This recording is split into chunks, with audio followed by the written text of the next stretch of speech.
तो दोस्तों जो डेटा पार्स हो गया है वो यहाँ पर आ चुका है डेटा। अब हमें करना क्या है, सिंपली एडिट बटन जब क्लिक हो तो टेक्स्ट बॉक्स की वैल्यू जो थी, जिस जिस रिकॉर्ड को हम सेलेक्ट करेंगे, जिसका एडिट बटन दबाएंगे हम, उसका नेम टेक्स्ट बॉक्स में आ जाना चाहिए।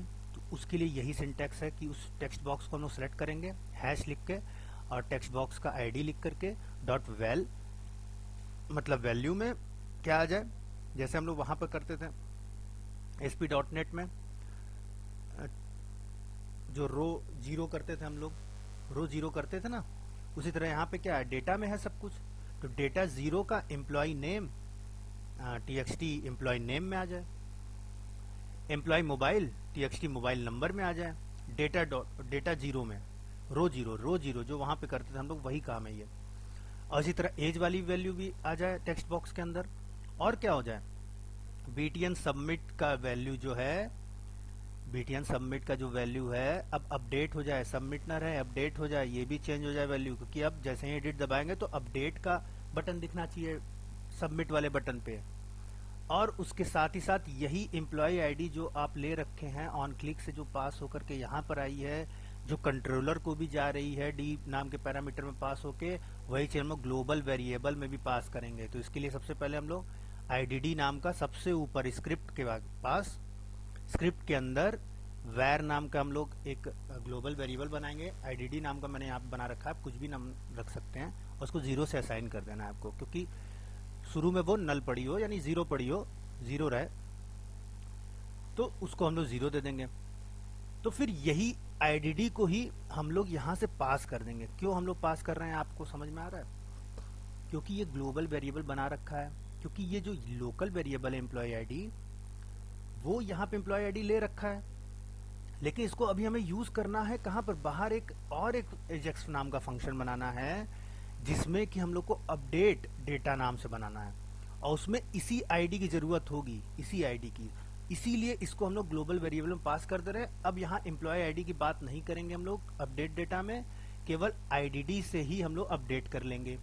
तो यही चीज इसको पास करनी होगी, एम्प्लॉय आईडी को जो यहाँ पर आई हुई है, जो ऑन क्लिक से आया हुआ है, वही चीज हम इसको पास कर देंगे। ये वैल्यू अब इस फंक्शन के बाहर हमको यूज करना है, क्योंकि इसलिए हम लोग ग्लोबल वेरिएबल में यूज कर लेंगे और दूसरे फंक्शन में हम लोग अपडेट नाम के फंक्शन में हम लोग यूज कर लेंगे। चलिए आइए दोस्तों, हम लोग अब कंट्रोलर में जाके इसको डिबग करते हैं और देखते हैं कि टेक्स्ट बॉक्स की वैल्यू टेक्स्ट बॉक्स में आ रही है या नहीं आ रही है। इसके लिए यहाँ पर कंट्रोलर में हमेशा आप लोग डिबग किया करिए, नहीं तो एरर आएगा। यहाँ देखिए सब कुछ दिख रहा है, 1 नंबर 2 नंबर 4 नंबर, चीजें हमने डिलीट भी की थी, 12 नंबर को भी डिलीट किया था। तो फिर यहाँ पे किसी को भी रैंडम हम पकड़ते हैं और एडिट पे क्लिक करते हैं, देखते हैं कि इस टेक्स्ट बॉक्स के अंदर वही वैल्यू जिस रो को मैंने सेलेक्ट किया, जैसे पूजा को पूजा एम्प्लॉय नेम में आ रही है कि नहीं, उनका नंबर आ रहा है कि नहीं, एज आ रहा है कि नहीं, पूजा को ही सिलेक्ट करते हैं, एडिट दबाते हैं। ये देखिए दोस्तों, हूबहू वही चीज उड़ करके यहाँ पे चिपक गया है। ये क्यों हो पाया है, क्योंकि हम लोगों ने ऐसा लॉजिक लिखा है। अब यहाँ देखिए, यहाँ पर बटन का नाम पहले सबमिट था, पहले देखिए सबमिट था, जैसे ही मैंने पूजा को सिलेक्ट किया तो यहाँ पर आ गया अब एडिट के लिए, यानी कि अपडेट, यानी अब हम चेंजेस करेंगे, यहाँ पे पूजा कुमारी कर दें, तो पूजा कुमारी हो जाए।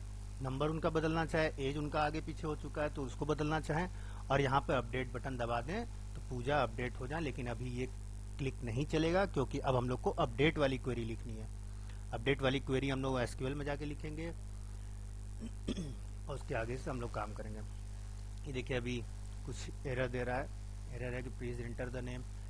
हाँ, ये इसलिए दे रहा है क्योंकि यहाँ पर हमने वैलिडेशन ले रखा है, तो पहले जो वैलिडेशन गलत हम मतलब भर रखा है, तो इसलिए ये सब वार्निंग दे रहा है। 10 डिजिट का होना चाहिए,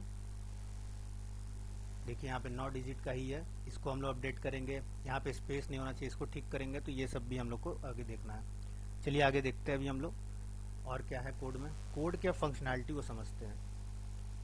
ठीक है, अगले वीडियो हम लोग कोड के फंक्शनैलिटी को समझेंगे, उसके बाद हम लोग अपडेट करेंगे किस तरीके से फ्लो है कोड का फ्लो किधर से किधर जा रहा है। हम लोगों ने उल्टा बनाया है, लेकिन हम लोग उसको अब सीधा पढ़ेंगे, क्योंकि यहाँ से चीजें हो रही हैं, एजेक्स से सब कुछ हो रहा है, तो हम लोग इसको सीधा पढ़ेंगे, किस तरीके से पास होकर कैसे एडिट हो रहा है। तो अगले वीडियो में हम लोग देखते हैं कि इसका फ्लो कंट्रोल क्या है इस कोड का।